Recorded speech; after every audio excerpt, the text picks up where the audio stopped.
దేవుని ప్రియమైన బిడ్డలారా, ప్రభువైన యేసుక్రీస్తు వారి నామంలో మీ అందరికీ నా హృదయపూర్వకమైన వందనాలు చెల్లిస్తున్నాను. ఈ మీడియా ద్వారా దేవుని వాక్యాన్ని ఆలకిస్తున్న మిమ్మల్ని దేవుడు బహుగా దీవించునుగాక.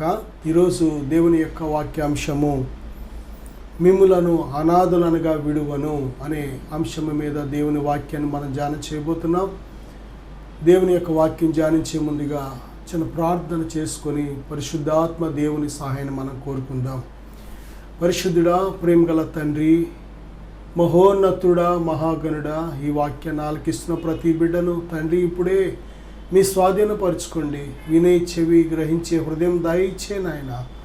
నీ బిడ్డలను దర్శించమని, మాట్లాడమని, ఇదిగో తండ్రి మమ్మల్ని మీ చేతులుగా అప్పగించుకుంటూ యేసుక్రీస్తు వారి నామములో ప్రార్థిస్తున్నాను తండ్రి, ఆమేన్.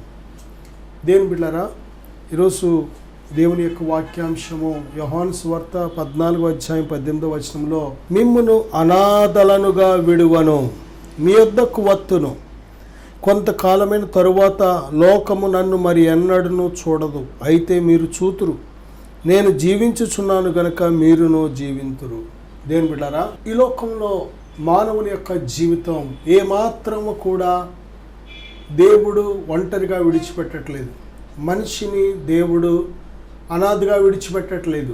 ఎందుకంటే మానవులమైన మనమందరము కూడా దేవుని పిల్లలం. ఈ లోకంలో మనము ఎవరమని ఏ విధంగా మనం వర్ణించుకున్నా దేవుడు మాత్రం తన దృష్టిలో పిల్లలుగా మనల్ని చూస్తున్నాడు, కుమారులుగా, కుమార్తెలుగా మనల్ని చూస్తున్నాడు. దేవుని బిడ్డలారా, ఈ భూమి మీద దేవుడు మనకు తోడుంటేనే మన బ్రతుకు క్షేమము, మన యొక్క దినములన్నీ కూడా క్షేమముగా వెళ్ళబుచ్చగలుగుతాం. దేవుడు తోడు లేకపోతే మనము ఏమాత్రం కూడా క్షేమంగా ఉండలేం. ఎందుకంటే ఇది దేవుడు ఆదిలోనే చెప్పాడు, ఈ యొక్క భూమి అంతటా కూడా ఒక శత్రువు తిరుగుతున్నాడు అనే విషయాన్ని దేవుడు ముందుగానే హెచ్చరించాడు. కనుక దేవుని బిడ్డలారా, శత్రువు ఉండడం, శత్రువుని దేవుడు అనుమతించడంలో ఒకే ఒక ఉద్దేశం ఏంటంటే మన క్షేమం ఉంది. మనము దేవునికి దగ్గరగా ఉండడానికి, దేవుని మీద ఆనుకోవడానికి, దేవుని బిడ్డలారా దేవుని యథార్థంగా ప్రేమించడానికి, కంటిన్యూగా నిత్యము దేవుని యందు భయభక్తులు కలిగి మనం బ్రతకడానికి, అన్ని విషయాలకు కూడా తప్పనిసరిగా శత్రువు అవసరం. దేవుని బిడ్డలారా, చిన్నపిల్లలు బయటికి వెళ్ళిపోతుంటే తల్లి, తండ్రి లేక పెద్దలు ఏం చెప్తారంటే, అమ్మో వెళ్ళకు, అక్కడ బూసుడు ఉన్నాడు అంటూ ఉంటారు. దేని బిడ్డలారా, అలాగే అన్నం తినట్లేదు అనుకోండి, వాళ్ళు చిన్న పిల్లలు ఎత్తుకొని అన్నం తినిపించేటప్పుడు వారు భోజనం చేయకపోతే, అమ్మో బూసుడు చేస్తాడు, తిని కమ్ము తిని వెళ్ళిపోదాం అని అంటూ ఉంటారు. వాళ్ళు పడుకోవట్లేదు అనుకోండి, అమ్మో బూసుడు చేస్తాడు, పడుకో గమ్ని అంటూ ఉంటారు.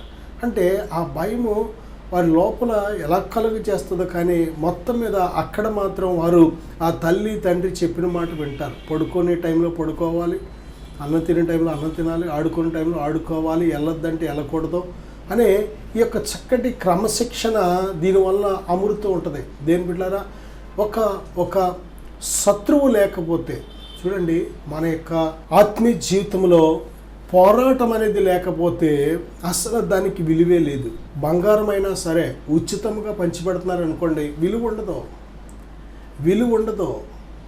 ప్రియబిడ్డలారా, మంచినీళ్ళు మనకి చాలా విస్తారంగా దొరుకుతూ ఉంటాయి. కనుక మంచినీళ్ళు విలువ తెలియక చాలాసార్లు ట్యాప్లో పైపులు ఇప్పేసి వదిలేస్తూ ఉంటాం. కానీ నీటి చుక్క దొరకని ప్రాంతాలకు వెళితే అక్కడ నీరు విలువ ఎంతో తెలుస్తూ ఉంటుంది. దేని బిడ్డలారా, చాలా చోట్ల ఆహారం, మనం కూడా తినే ఆహారం చాలా మట్టుకు వేస్ట్ చేసేస్తూ ఉంటారు. చాలామంది తినే ఆహారం తక్కువ, వంపేది వదిలేసేది ఎక్కువ. ఈ విధంగా చాలామంది, కానీ అదే ఆహారం దొరక్క ఆకలితో చచ్చిపోతున్న వారిని చూస్తే తెలుస్తుంది అది ఎంత విలువైందో. అలాగే దేవుడు ఎందుకు ఈ భూమి మీద శత్రువుని అనుమతించాడు అంటే, నీ యొక్క విశ్వాస స్థాయి, నీ భక్తి స్థాయి, దేని బిడ్డ, దేవునికి నీ మీద ఉన్న ప్రేమ, దేవుడు నీకు ఎంత అవసరం, అన్నిటికీ కూడా జవాబు తెలియాలి అంటే తప్పనిసరిగా శత్రువు అవసరం. దేవుడు తోడు లేకుండా మనము ఈ భూమి మీద ఒక్క క్షణం కూడా బ్రతకలేము. దేవుడు తోడు లేకుండా, దేని బిడ్డారా, దేవుడి సహాయం లేకుండా, దేవుడి ఆలోచన లేకుండా, దేవుని యొక్క నడిపింపు లేకుండా ఒక్క క్షణము కూడా మనం క్షేమముగా ఉండలేం. అందుకే ఎల్లప్పుడూ దేవునిని స్తుతించండి అని దేవుడు ఎందుకు చెప్తున్నాడంటే, అంతకు మించి మనం చేయగలిగింది ఏమీ లేదు. సహాయం చేసేది అంతా దేవుడే గనుక గాలి ఇచ్చి ప్రతి క్షణము పోషిస్తున్నాడు, మనల్ని బ్రతికిస్తున్నాడు, ఆహారాన్ని ఇచ్చి బ్రతికిస్తున్నాడు, ఆ వస్త్రాలు ఇచ్చి కప్పుతున్నాడు. దేని బిడ్డలారా, ఈ భూమి అంతా కూడా ఆయన చిత్తము, ఆయన ప్రణాళిక ద్వారానే సూర్యుడు చుట్టూ తిరుగుతుంది. సూర్యుడు గెలాక్సీలో తిరుగుతున్నాడు. ఈ గెలాక్సీ ఎలా తిరుగుతుందో, ఈ సృష్టిలో ఇన్ని రకాల దేని బిడ్డలారా, ఇన్ని విస్తారమైన లెక్కలేనని నక్షత్రాలు, ఇంత అనంత విశ్వంలో ఈ భూమిని ఏ గ్రహము కూడా ఢీకొనకుండా, ఈ భూమి మీద ఉన్న వాతావరణం చెడిపోకుండా దేని బిడ్డలారా దేవుడు ఎంతగా కాచి కాపాడుతున్నాడో, ఎంతగా తన కనుదృష్టి మన మీద ఉంచి, భూమి మీద ఉంచి మనల్ని భద్రపరుస్తున్నాడో, ఆయన చేసిన కార్యాలు కానీ మనం చూసినట్లయితే అసలు తప్పనిసరిగా దేవుని స్తుతించకుండా ఉండలేం, దేవునిని ఆరాధించకుండా ఉండలేం, దేవునిని ప్రేమించకుండా ఉండలేం. దేవుని ప్రియమైన బిడ్డలారా, దేవుడు మనల్ని ప్రేమించి ఆయన మన జీవితాల్లో చేస్తున్న మహోన్నతమైన ఉపకారాలు, ఆ కార్యాలు కానీ మనం చూసినట్లయితే తప్పనిసరిగా మన హృదయం దేవుడిని నిత్యము ఎల్లప్పుడూ స్తుతిస్తూనే ఉంటుంది. మనం భోంచేయడానికి ఆహారం దేవుడు కొన్ని నెలలు, సంవత్సరాల ముందు నుంచే ఏం చేస్తున్నాడో తెలుసా? వర్షాన్ని కురిపించి, విత్తనాలు మొలిపించి, పంటలు పండించి మన కోసం దేవుడు ఆహారాన్ని సిద్ధపరిచి, అది మన యొక్క చేతికి, నోటికి వచ్చేటప్పటికి చాలా టైం తీసుకుంటుంది. దేని బిడ్డారా, దేవుడు మన పట్ల ఎంత బాధ్యత కలిగి ఉన్నాడో, మన పట్ల సపోజ్ ఒకవేళ మన తల్లిదండ్రులు, మన బంధువులు, మన అధికారులు, మన పెద్దలు ఎవరైనా బాధ్యత తీసుకోకపోవచ్చు, కానీ దేవుడు మన పట్ల ఎంతో బాధ్యత కలిగి ఉన్నాడు. కనుక దేవుని యొక్క కాపుదల, భద్రత నిత్యము మనకు కలుగుతుంది. దేని బిడ్డలారా, మనం దేవుణ్ణి ఎప్పుడైతే చూస్తామో, దేవుని ఎప్పుడైతే కృతజ్ఞత మనసుతో మనం ఆయనను ప్రేమించగలుగుతూ ఉంటామో తప్పనిసరిగా దేవుడు మనల్ని విడిచిపెట్టడం. ఈ భూమి మీద నరుడు ఒంటరి కాదు, అనాథ కాదు.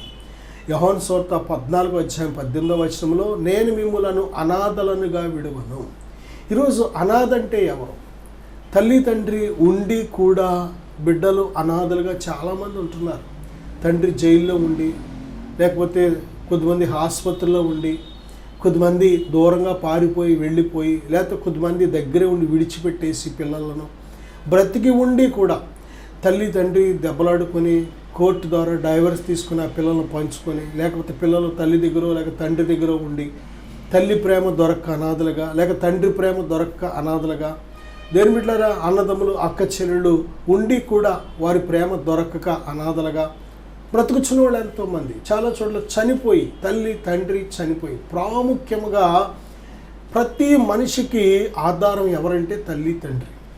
ఈ భూమి మీద ఉన్న మనుషులు అందరిలో మొట్టమొదటి మెయిన్ క్యారెక్టర్స్ ఎవరంటే తల్లి తండ్రి.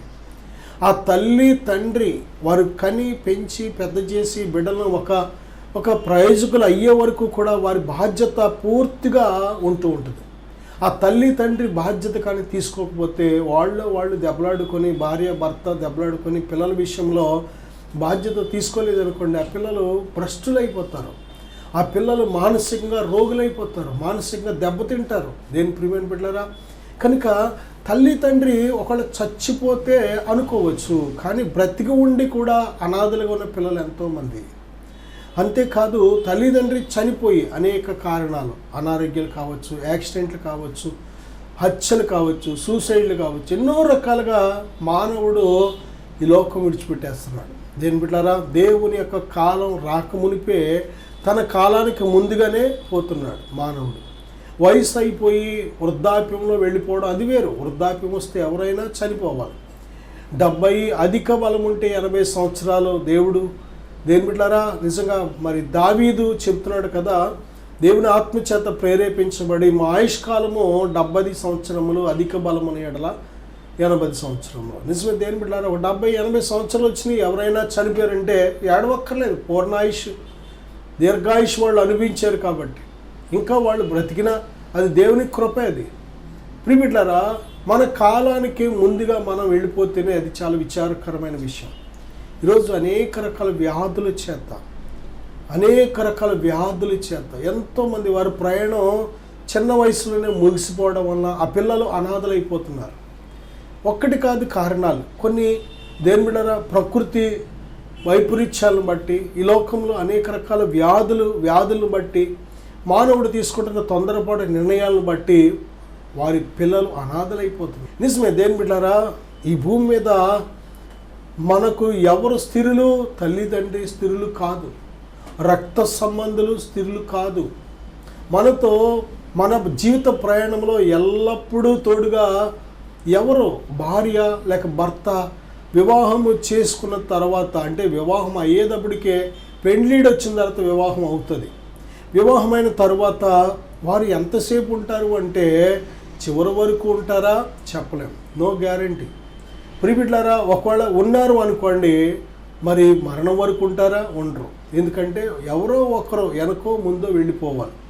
కనుక జీవితంలో ఈ ఒంటరితనం అనేది భార్య భర్త ఉన్నా, ఒకసారి పిల్లలు ఉన్నా సరే ఒంటరితనం అనేది మనకు ఎదురవుతూ ఉంటుంది. దేని ప్రియమైన బిడ్డలారా, ఈ భూమి మీద ఒంటరి జీవితం, ఒంటరి సమయం మానవ జీవితంలో తప్పనిసరిగా ఒక్కోసారి ఎదురవుతూ ఉంటుంది. అలాగని మనం ఒంటరం కాదు. ఒక్కోసారి అందరూ ఉండి మనల్ని విడిచిపెట్టి అనాథలుగా ఉంటూ ఉంటాం. అలాగని అనాథలం కాదు. ఎందుకంటే మన జీవితంలో ఎలాంటి పరిస్థితులు వస్తాయనే దేవుడికి ముందుగా తెలుసు. కనుకనే దేవుడు వాగ్దానం చేశాడు, తన ఆత్మను వాగ్దానం చేశాడు, నేను మిమ్ములను అనాథులనుగా విడువను. చూడండి, మత్తయి సువార్త 1వ అధ్యాయం 21 నుంచి 23 వచనాల వరకు మనం చూసినట్లయితే, ఇదిగో కన్యక గర్భవతి అయి కుమారుని కనును, ఆయనకు ఇమ్మానుయేలని పేరు పెట్టుదురు.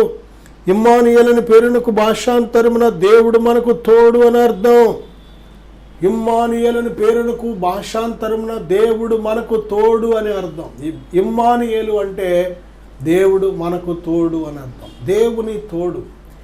దేవుడు దేని బిడ్డారా ఆత్మస్వరూపి. బైబిల్ చెప్తుంది యోహాను సువార్త 4:24లో దేవుడు ఆత్మ. దేవుడు ఆత్మ. ఆత్మ అయిన దేవుడు. దేవుడు సర్వశక్తిమంతుడు. దేవుడు ఆత్మే ఉన్నాడు.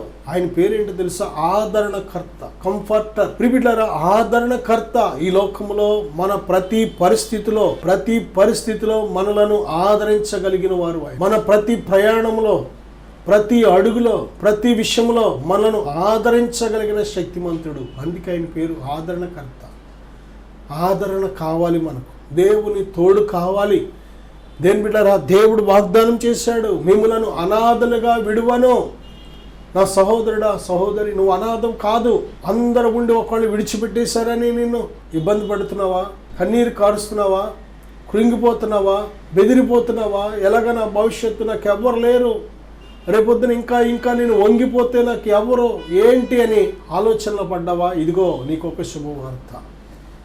ఇమ్మానుయేలుగా దేవుడు 2026 సంవత్సరాల క్రితం మనలో ఎల్లప్పుడూ తోడుండడానికి ఈ లోకానికి వచ్చాడు. అంటే అంత ముందు లేడా? ముందు నుంచి ఉన్నాడు, ఆది నుంచి ఉన్నాడు. ఆయన అంచెం వరకు ఉండే దేవుడు ఆయన.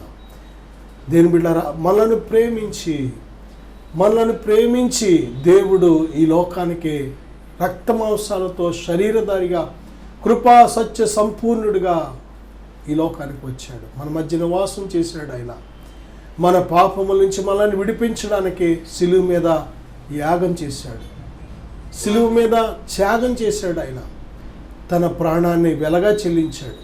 ఆయన దేవుడు గనుక, దేని బిడ్డలారా, ఆయన దేవుని కుమారుడు గనుక మరణాన్ని గెలిచి పునరుద్ధానుడుగా తిరిగి లేచాడు. నా సహోదరుడా, సహోదరి, ఈ భూమి మీద ఆయన అంటున్నాడు కదా, మత్తయి సువార్త 28వ అధ్యాయం చివరిలో, ఇదిగో సదాకాలము నేను మీతో కూడా ఉన్నాను. సదాకాలం. ఈ భూమి నిలిచినంతకాలమే కాదు, దేని బిడ్డారా, మన జీవితంలో సదాకాలం ఉండే దేవుడు ఆయన. ఈ లోకం విడిచిపెట్టిన మరుక్షణమే ఆయన నిత్య మహిమలో మనల్ని చేర్చుకుంటాడు. ఇక్కడ తోడుంటాడు, అక్కడ తోడుకుంటాడు. మనం అనాథలం కాదు, ఏ పరిస్థితిలో అనాథలం కాదు.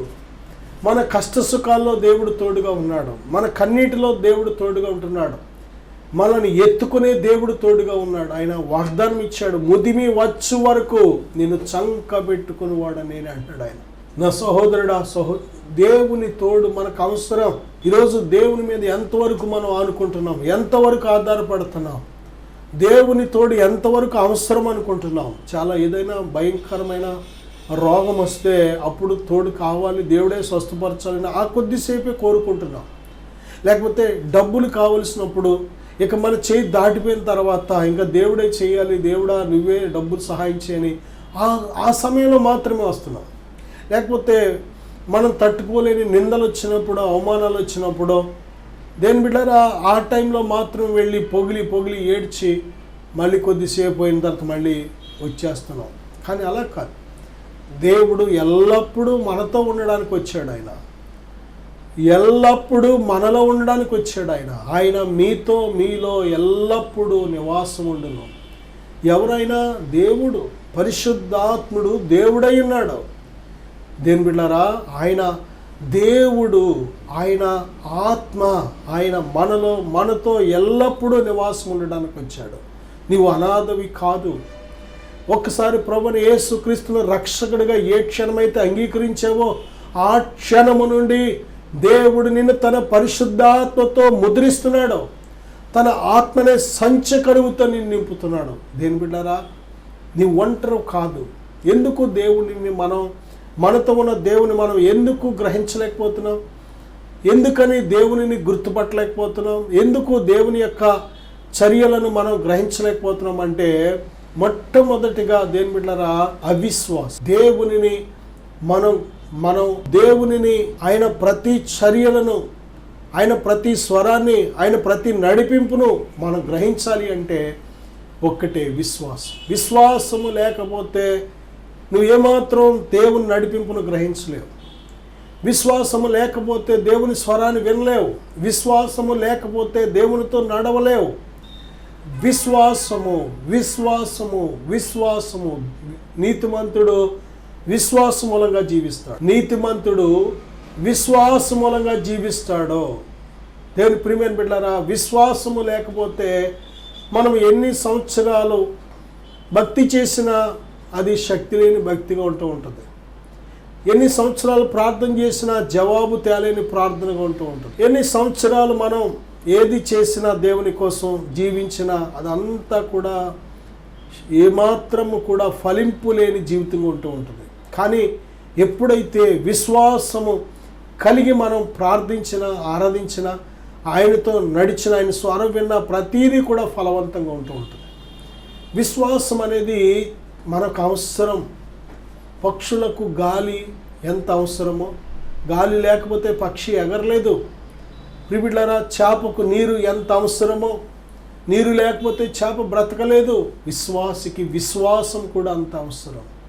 క్రైస్తవుడికి విశ్వాసం అవసరం. దేని బిడ్డ విశ్వాసము లేకపోతే దేవునిని మనం ఏమాత్రం కూడా చూడలేం, దేవుని స్వరం వినలేం. విశ్వాసము అనేది చాలా ప్రాముఖ్యమైనది.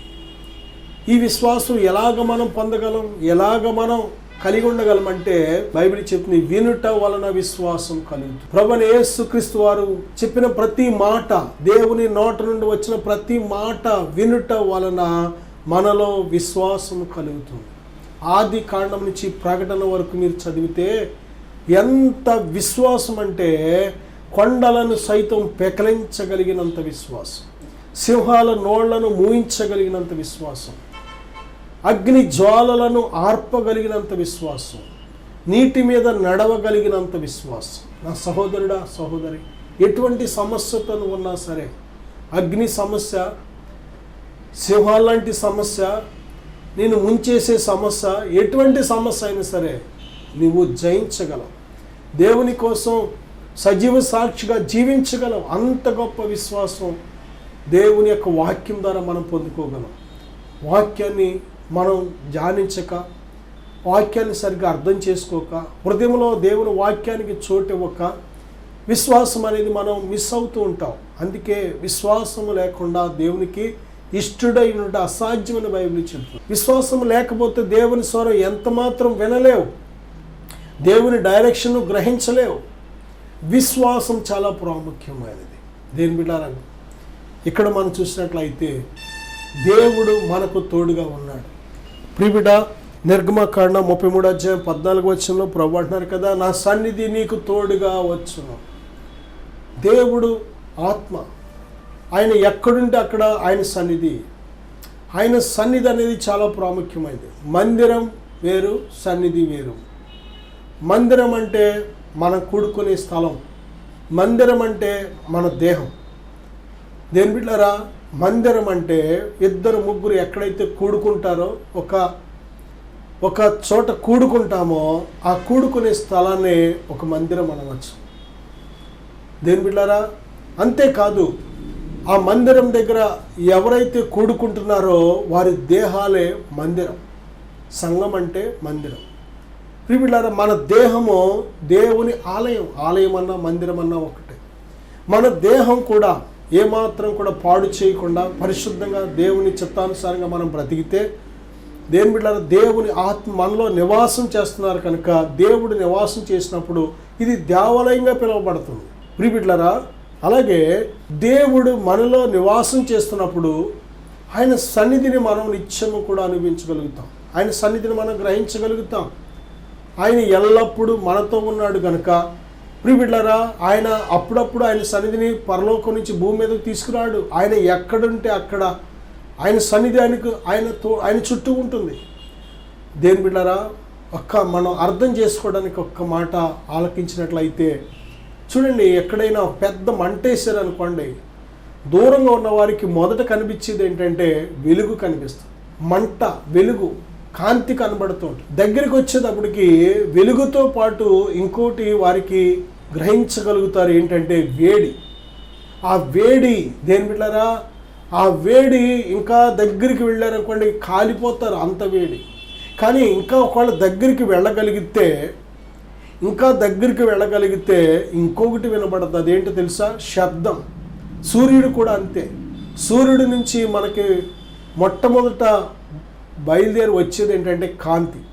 ఇంకా సూర్యుడికి దగ్గరికి వెళ్ళినట్లయితే, లేక సూర్యుడు మనకు దగ్గరికి వచ్చినట్లయితే మనం ఇంకొకటి గ్రహించగలం, వేడి. ఇంకా సూర్యుడికి దగ్గరికి వెళితే శబ్దాలు, భయంకరమైన శబ్దాలు, పేలుళ్ళు శబ్దాలు వినబడుతూ ఉంటాయి. నిజంగా దేని బిడ్డారా, దేవుడు అంత దూరంలో పెట్టాడు ఆ శబ్దాలు మనకు డిస్టర్బెన్స్ లేకుండా.